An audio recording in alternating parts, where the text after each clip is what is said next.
My name is Simon Amar. I'm a psychiatrist here in Montreal working in private practice and also doing phase 3 clinical trial research on MDMA-assisted psychotherapy for post-traumatic stress disorder. It's my pleasure and great honor today to introduce Dr. Groff. He's a psychiatrist who's been involved in the treatment of research in mood disorders since 1959 in Canada, the US, Germany, and the Czech Republic.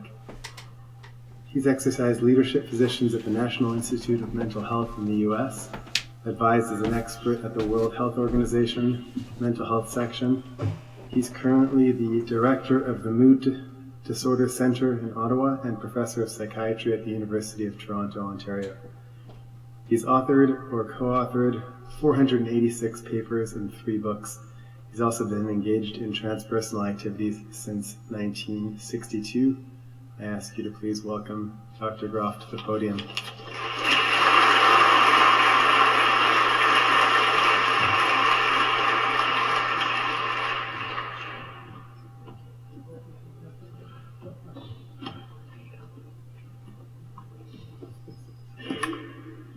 Well, thank you so much for inviting me to this interesting, special gathering with both spiritual and scientific content. And thank Dr. Amar for the introduction. Actually, my mother up there would still be happier if I was a true doctor, like a surgeon or an internist, not a shrink, but that's where we are. The topic of entheogens and emerging worldview is a broad one, covers a lot of aspects, and so I selected only 5 points that I think connect well with the other topics discussed here, and hopefully will give some framework to what is being discussed. I have to figure out this technology.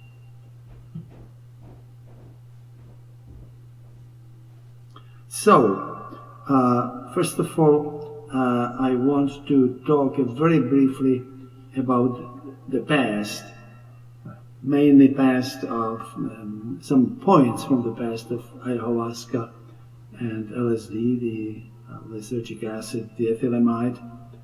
And I was also asked to reminisce about some of the past that I've witnessed over quite a long time now.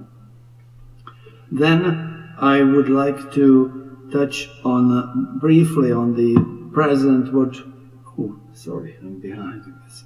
What we call the past decade, the psychedelic renaissance and some of its characteristics. We'll then talk about the science and spirituality in some more length. And the main point I will try to communicate is that for the first time in history, science and spirituality share language, share concepts, share ideas. And this is important when we talk about non-ordinary states of consciousness induced by entheogens and psychedelic substances.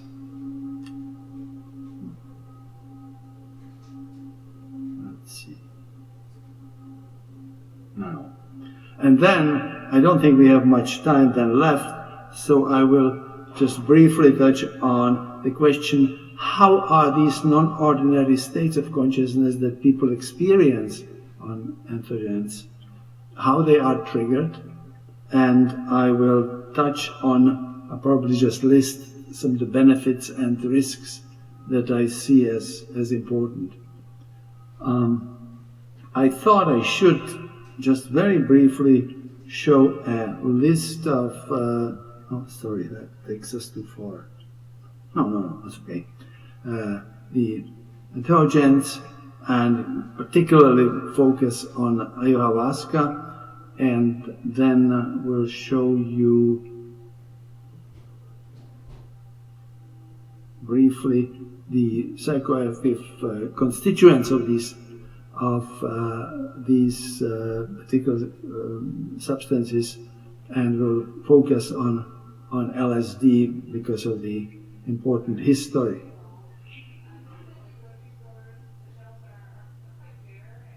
Takes a bit of time to get used to this technology. So, the important thing, I think, from the past is that entheogens have been used for millennia. Now, there are some indications that even 60,000 years ago in France and in Spain, there are some pictures in caves suggesting that some of the drawings might have been inspired by entheogens. I think better evidence is from 5,000 years before Christ, where in southern Algeria, in some of the paintings, the shaman clearly holds in his hand a magic mushroom. Historically, I think particularly important, I think, is the story of Eleusinian mysteries of death and rebirth. This mystery took place for about 2,000 years and involved using kykeon, which was ergot derivatives, probably similar to LSD, came from Egypt and was used in Greece. And according to the reports, there were up to 3,000 participants and included people like Plato, Aristotle, Plotinus, and others. So it's easy to imagine how these mysteria had a big impact on Greek culture and also on development of European culture later. You know how Plato's and Aristotle's ideas really dominated philosophy and other areas of thinking, and of course the Greek impact on architecture. Now, as far a couple points about past of ayahuasca. In 1851, there was an English ethnobotanist who reported on observations of the ayahuasca rituals, and in 1858 there was a geographer, Villavicencio, who actually published his own experiences in, I think, pretty colorful language, what he experienced after ingesting ayahuasca. And one more point from that history, in 1923 there was a film about Viaje ceremonies in the American Pharmaceutical Association, and there was also a description in a couple of books. And I think more of the present time of ayahuasca will be covered in the presentations which follow. I want to touch on a history where I had more personal presence. Albert Hofmann, the Swiss chemist, managed to synthesize LSD back in 1938, and by mistake he was looking for some stimulant that would activate the circulatory and respiratory functions. However, he came up with LSD and left a little bit of it on his desk in this laboratory, got unexpectedly intoxicated or experienced it, and managed to get home on his bicycle with the help of his secretary. Now, turns out that his colleagues had absolutely no interest in this situation, but Hofmann describes in his books, in a couple of his books, that he felt kind of calling from LSD to work on it again, and that it could have some important impact on understanding of consciousness. And so he returned to the work in 1943, and Sandoz eventually started producing LSD for the use in medicine and psychiatry. And indeed, in Central Europe, in several countries, LSD was available in the pharmacopoeia for about, we had use of it for about 15 years for patients and for volunteers who, if you wanted to, if you had some specific experiments. I became involved in the story. This is a picture of my brother from, oh sorry, I still keep him. Picture of my brother from 1956, where I got involved. I was a sitter during his session, and it was interesting. You know, you never know when things happen. You never really know what this symposium might have, what kind of significance it might have. You will only find years later. Like I was not aware what I was observing at that time when I was sitting there, but in recent years I've seen the huge impact that Stan's work had all over the world in different places, and I realize it now. He had profound mystical experience, but I don't think it was just the LSD. His mentor, Professor Rubicek, who gave him the LSD, was interested in electroencephalography. That was a big thing in psychiatry at that time, this big hope. And he was using stroboscopic light, very bright flickering light, to drive the electroencephalographic findings. But of course it drove very much the LSD experience. And Stan really has changed. The other factor, I think Stan was an accomplished artist. He published his drawings since age 8. And so the visual part of the LSD experience also, I think, had a huge impact on him.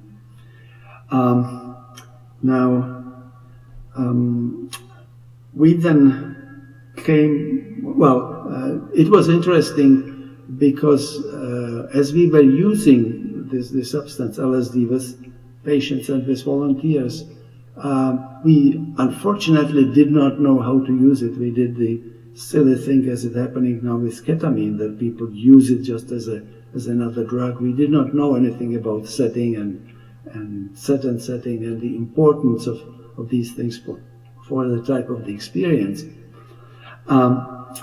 But here and there, patients came and volunteers came and had some dramatic improvements. Some volunteers who did not tell us about their problems before the session came afterwards and said, my phobias or my obsessions that troubled me for 15 years are completely gone after 1 or 2 sessions. So that generated interest, and Stan had a lot of, by the time he left for the United States, he had something like 3,500 sessions carried out. Of course, shortly after he came to the United States, Richard Nixon outlawed these substances, and so he had to develop holotropic breath work to have some way of approach to non-ordinary states of consciousness with healing properties. And we continued using it quite successfully with both meditators and later under special circumstances in the hospital. And I published some of the observations in the Canadian Journal of Psychotherapy. In 1990s, as Reverend Jessica already mentioned, we were at the Transpersonal Conference in Manaus, and we were offered, it was International Transpersonal Conference, we were offered participation in the Santo Daime ceremonies, and we then proceeded 13 hours on the canoes up to Apia. And as a physician, I was impressed not just by the profound spiritual experiences, but also how many people with the history of addiction and alcohol were healed there and obviously stayed well for many years. In the mid-1980s, I had an unusual experience when I was made the chair of the Psychotropic Drugs Committee of the World Health Organization to evaluate many of these substances. And of course, I'd be happy to, in discussion, to share more about the experience. Mainly, I want to mention two things. First of all, I had to study carefully the history of these substances, and I was shocked how irrational the attitudes of society have been in dealing with these substances during the past century, and how the process that was set up at the World Health Organization was really focusing heavily on the negative sides. And often I was in the committee of 25, I was often the only one who could add the perspective of the therapeutic use and possible beneficial use. And you know, 1 in 25, it does not usually work well in the committee.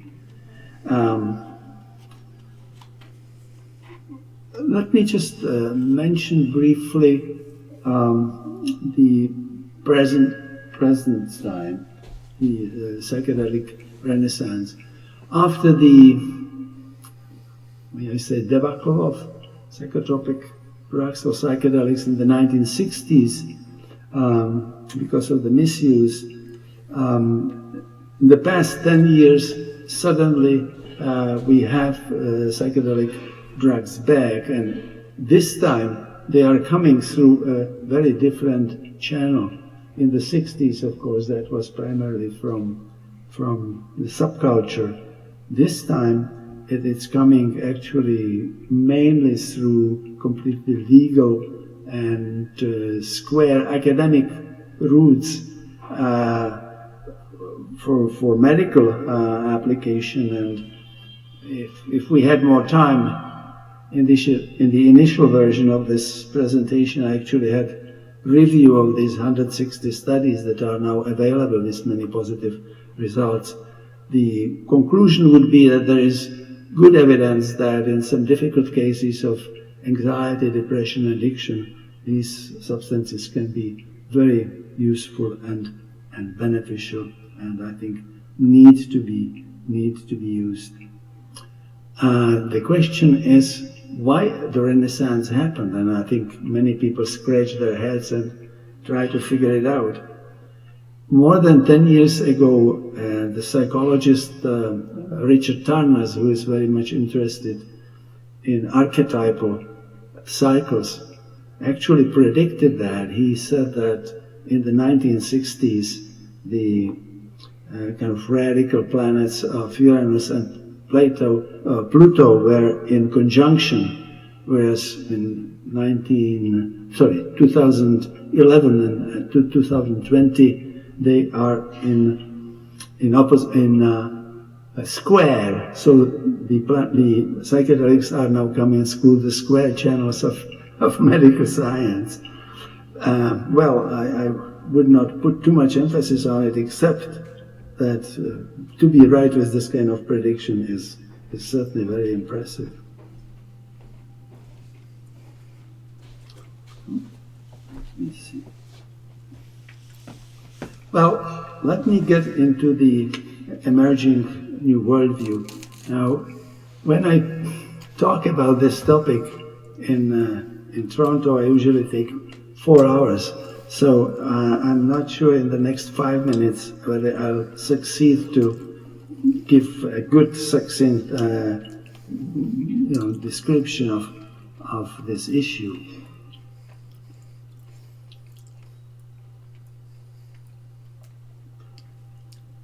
Okay, during the past 100 years, the hard sciences, all the way from quantum physics all the way to biology, have really come with a new way of looking at the world, quite contrasting with the way of perceiving the world under the ideas of Copernicus, Newton, and Darwin. And the main points that I think one can express is that the universe, according to these findings, is now completely interconnected, completely and innately entangled, if I should use the term of physicists. And this kind of underlying unity or oneness that we are usually used to hear from mystics, it's of course invisible, but it is experientiable. It can be one can experience it. And so we live in this highly interconnected universe. And when people ingest entheogens, they have a greater chance of experiencing this unity. It can be experienced without it. It can be experienced during spiritual emergence or enlightenment. It can be, but it can be particularly easily experienced on entheogens. And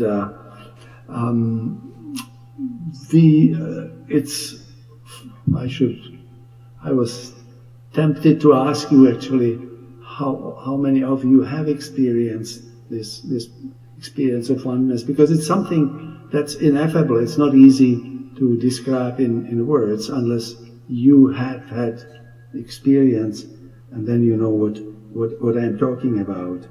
And the important thing is, I think, that hopefully this new paradigm and new way of thinking about the world from the point of unity may be one way that can get us out of the existing societal crisis, and maybe I hope that if we manage to drop the beliefs from the previous paradigm, it may help survive humanity. Now, this message of oneness and interconnectedness is this time, one can this time hear it not just from great spiritual teachers, but we can also hear it from great scientists, and that's the interesting connection that exists.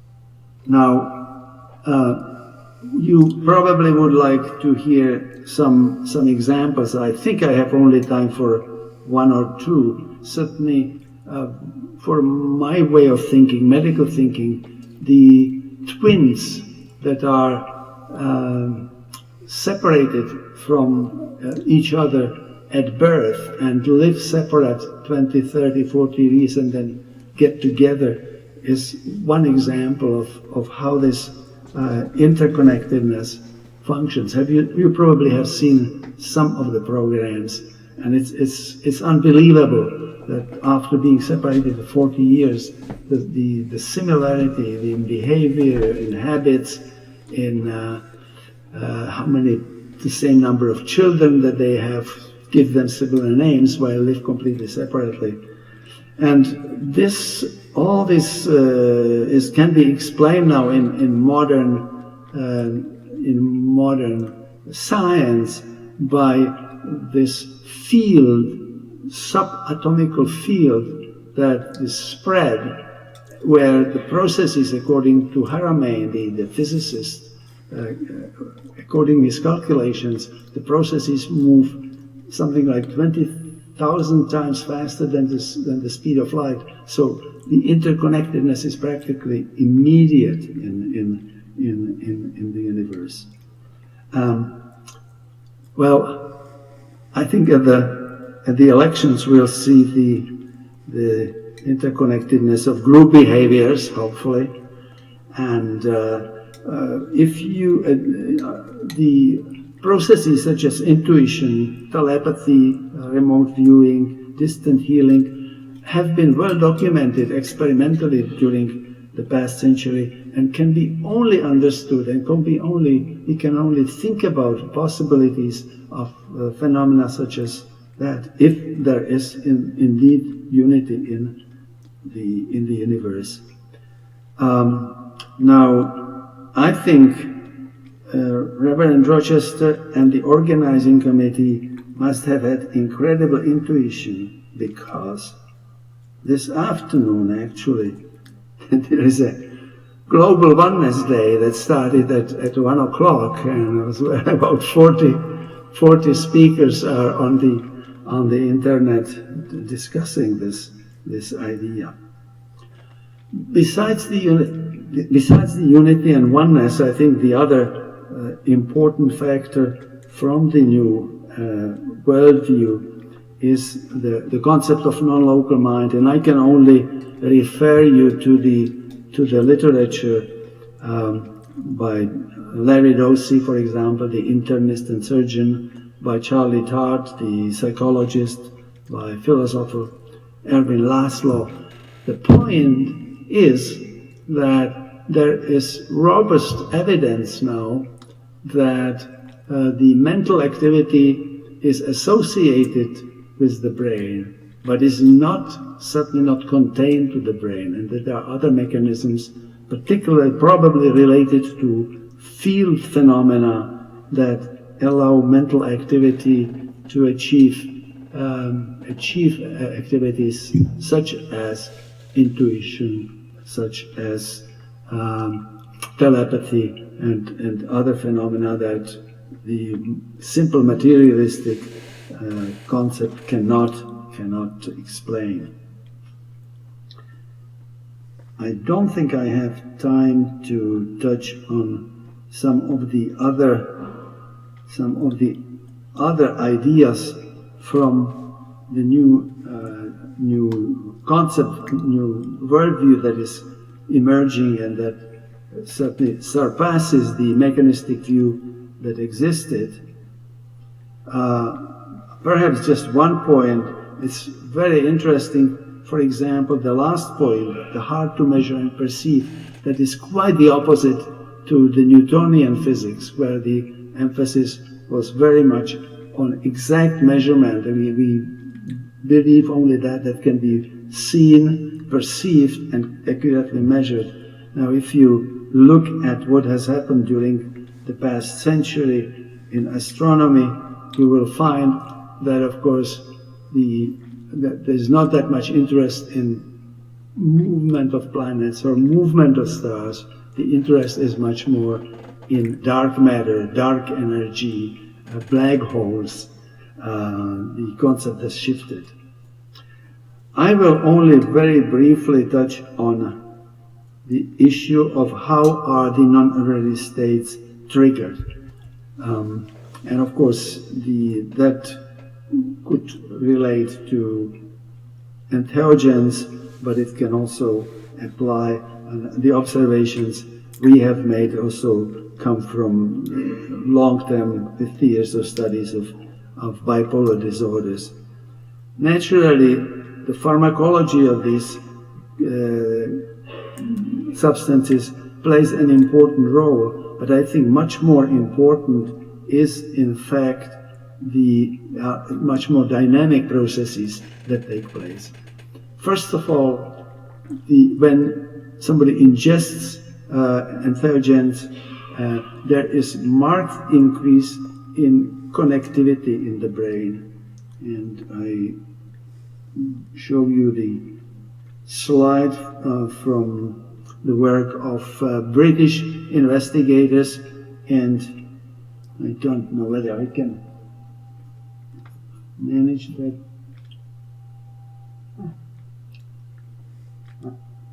Well, you can see on the left-hand side, you can see how only the different parts of the brain communicate with itself, whereas after psilocybin, the connections in the brain, the speech is profound and very active. The second factor that plays an important role is, I can't find the point. The other factor that is important is there is a part of the brain that goes from prefrontal cortex into posterior cingulate, and in fact it has a number of functions, but one of the major functions is a function of a filter, because the brain is surrounded by billions of impulses, and it has to reduce it down to about 2,000 bits per second. And that's the function, one of the functions of this network. And by ingesting entheogens, the functioning of this filter is markedly reduced, and therefore there's much more activity coming in, and you can see on the next slide. The network there on the right-hand side. And finally, and that's very brief summary, something we've focused on for the past 40 years, there's also pattern oscillation in the brain in that situation. And that applies, you can see that applies, of course, both to changes induced by entheogens, but also by spontaneous issues. So when we measure, when we do neuroendocrine studies over many years, we see this fluctuating, oscillating activity in the brain within certain range. But when somebody does use entheogens, things change and the oscillations exceed the threshold. By the way, this can also happen in minor form when you fall in love. However, you won't stay up there for too long. And it can also happen during spiritual emergence. But if it continues and if the oscillations stay above the threshold, then of course you are fully immersed in non-ordinary states of consciousness. Finally, and I will only list the benefits and risks of using entheogens. As I see it, there are three major benefits. Healing, that's something that's particularly interesting for me as a physician. It's also a good vehicle for personal growth. And of course, here particularly we are interested in the spiritual advancement that can be achieved. I just haven't had a chance to stress one important point. All these substances have to be used in the right way in order to be safe. I think it should be part of psychological work with the individual, and it should only enhance the spiritual process. It should only enhance the personal growth. And there has to be a guidance during the session. There has to be integration, and there has to be follow-up. Otherwise, there are risks associated with the process, and I'm not going to cover all of them. I'm just going to mention the big problem is now low competence of the psychopharmacologists that use these substances. They do exactly the same mistake as we did 50 years ago, where we simply handled it as another drug. These are not drugs. This is a process that has to be involved in these situations. The other risk is it's already happening where psychedelics are handled as commodity. There is now over 450 ketamine clinics in the United States. These people don't have experience with the process, with the proper use of these substances. And of course, than there is when you use substance as for short-term mood change over the weekend or in similar situations, and to lose completely the huge potential that these substances have for healing or for personal growth or for spiritual advancement.